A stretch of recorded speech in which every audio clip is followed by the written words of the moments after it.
اور مجھے خالص صرف عبادت کرنی ہوتی ہے وہ بھی ٹھیک نہیں کر پاتا. ساری زندگی اپنا محاسبہ، ساری زندگی اپنے گریبان میں دیکھا، ساری زندگی اپنے آپ کو پرکھا، اپنے آپ کو ٹٹولا. 62 سال عمر بیت گئی. حضرت حذیفہ بن یمان ایک صحابی تھے. میرے نبی کریم علیہ السلام نا ان سے راز کی باتیں کرتے تھے. ہر بندے کا ہاضمہ ٹھیک نہیں ہوتا، سب سے راز کی بات نہیں کرنی چاہیے. حضرت حذیفہ بن یمان کہتے ہیں حضور راز کی باتیں بتاتے. مدینہ منورہ میں جو منافقین تھے ان کی لسٹ بھی نبی پاک نے حضرت حذیفہ بن یمان کو دی تھی. جب کوئی مشکوک آدمی مر جاتا نا تو صحابہ کہتے ہیں ہم دیکھتے اگر حضرت حذیفہ نے جنازہ پڑھا تو ہم بھی جنازہ پڑھ لیتے. نبی پاک نے بھی کچھ جنازے نہیں پڑھے. ترمذی میں ہے فرمایا عثمان سے جو بغض رکھے اس کا جنازہ نہیں پڑھیں گے. حضرت حذیفہ بن یمان اگر جنازہ پڑھتے تو لوگ پڑھتے، وہ نہ پڑھتے تو لوگ جنازہ نہ پڑھتے. حضرت حذیفہ بن یمان کہتے ہیں جناب عمر فاروق کی خلافت کے آخری ایام تھے، کچھ دنوں کے بعد وہ شہید ہو گئے. فرماتے آدھی رات کا وقت تھا، میں گھر میں سویا تھا بڑا بے فکر، اچانک میرے دروازے پہ دستک ہوئی، میں گھبرا کے اٹھا. اتنی رات کو کون آیا؟ کہتے ہیں قربان جاؤں دروازے پہ گیا تو امیر المومنین فاروق اعظم دروازے پہ. میں نے کہا عمر کوئی حکم تھا تو مجھے بلا لیتے. کہنے لگے میں نا امیر بن کے نہیں آیا، تیرا ویر بن کے آیا ہوں. امیر المومنین کی حیثیت سے سرکاری کام سے بلاتا تو وہاں بلاتا، مجھے ایک ذاتی کام پڑ گیا. کہتے میں نے عمر کو گھر کی اندر بلا کے چارپائی پہ بٹھایا. میں نے کہا حضور میں غریب آدمی ہوں، میں کیا آپ کے کام آ سکتا ہوں؟ تو کہتے ہیں انہوں نے نا مجھے ساتھ بٹھا لیا، پھر میرا ہاتھ پکڑ لیا. کہنے لگے تو عمر کو جانتا ہے؟ عمر جھوٹ نہیں بولتا. تو جانتا ہے؟ عمر وعدوں کا پکا ہے. کہا حضور جانتا ہوں. کہا میں اس وقت آیا ہوں جب دیکھ بھی کوئی نہیں رہا. حضرت حذیفہ بن یمان کہتے ہیں پریشان ہو گیا، حضور پہلیاں نہ بجھوائے، مہربانی کر بتائیں کدھر آئے ہیں. حضرت عمر فاروق فرمانے لگے 62 سال کا ہو گیا ہوں، 63 میں چل رہا ہے، داڑھی سفید ہو گئی ہے، ال پک گیا، اٹھ فریدا ستیا، داڑھی آ گئی پور، اگا نیڑے آ گئی، پیچھا رہ گئی دور. اب قبر اشر کا معاملہ صاف نظر آنے لگا ہے. کہا حضور مجھ سے کیا چاہتے ہیں؟ حضرت عمر رو پڑے. کہنے لگے آج میں عشاء کے بعد نکلا ہوں تو نبی پاک کے صحابہ مجھے نیک کہہ رہے تھے، پھر میں نے بچوں کی ماں سے اور بچوں سے بھی پوچھا ہے، وہ بھی مجھ سے راضی ہیں. پر حذیفہ تیرے ساتھ نبی پاک راز کی باتیں کرتے تھے، سچ بتا کہیں عمر کا نام منافقوں میں شامل تو نہیں؟ سچ بتا ان منافقین میں تو شامل نہیں، کہیں اوپر سے تو نہیں سارا کچھ؟ حضرت حذیفہ بن یمان کہتے ہیں میں باپ کے مرنے پہ اتنا نہیں رویا جتنا عمر کے سوال پہ رویا. میں قدموں میں بیٹھ گیا. میں نے کہا نہیں عمر یہ تو میں نے نہیں سنا، لیکن یہ میں نے نبی پاک سے ضرور سنا ہے کہ میرے بعد اگر کوئی نبی ہوتا تو عمر ابن خطاب ہوتا. یہ میں نے اپنے کانوں سے سنا ہے کہ عمر جس گلی سے گزرے شیطان رستہ بدل جاتا ہے. یہ میں نے اپنے کانوں سے سنا ہے کہ 950 سال حضرت جبریل جناب عمر کی شان بیان کریں تو پھر بھی بیان نہیں ہو سکتا. یہ میں نے ضرور سنا. دوستو ساری زندگی حضرت عمر نے اگر دوسروں کا محاسبہ کیا تو اپنا اور اپنے بچوں کا بھی کڑا خیال رکھا، اپنی ذات پر بڑی توجہ دی. جو لوگ اپنا بھول جاتے ہیں نا، ہمیں اپنی صحت کا بڑا خیال ہے لیکن اپنی روحانی زندگی کا کوئی خیال نہیں ہے، قلبی زندگی کا کوئی تصور نہیں ہے. آپ یقین کریں موٹا آدمی کمزور ہونے کے لیے جدوجہد کر رہا ہے، کمزور طاقتور ہونے کے لیے، لیکن جس کو کتنے دن بیت گئے اللہ رسول کی یاد میں رویا ہی نہیں، کتنے دن بیت گئے نہ سننے کو دل ہی نہیں چاہا، جسے مہینوں بیت گئے اور قرآن پاک کی طرف نظر ہی نہیں گئی، وہ فکر مند ہی نہیں. زندگی زندہ دلی کا نام ہے، مردہ دل کیا خاک جیا کرتے ہیں.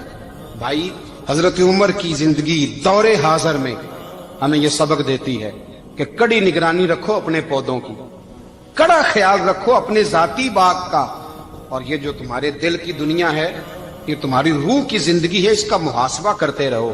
نبی کریم علیہ السلام نے فرمایا اپنا حساب خود کر لو قبل اس کے کہ تمہارا حساب کیا جائے. اپنا حساب بولیے، اپنا حساب. ہم ساری دنیا کا حساب کرتے پھرتے ہیں، کوئی کہاں سے کماتا ہے کہاں کھاتا ہے، پر اپنا حساب حضور نے فرمایا حساب کر لو قبل اس سے کہ تمہارا حساب مولا علی فرماتے ہیں نماز پڑھ لو قبل اس کے کہ تمہاری نماز پڑھی جائے، نماز پڑھ لو قبل اس کے کہ تمہاری، اپنا محاسبہ کریں، تھوڑا سا نا اوپر دائیں بائیں دیکھنے کی بجائے تھوڑی سی گردن جھکا کے نا، درویش کہتے ہیں برے بندے نو میں لبن ٹریا تے جگ تے ملیا نہ کوئی، اپنے اندر چاتی پائی تے میں تھوں برا نہ کوئی، تھوڑی سی نا تھوڑی سی اپنی طرف توجہ دیں۔ ہم نا بے چین وقت گزار رہے ہیں، بے قرار ہیں، بے سکون ہیں، سبب یہ ہے کہ ہم نے نا اپنا حساب کرنا چھوڑ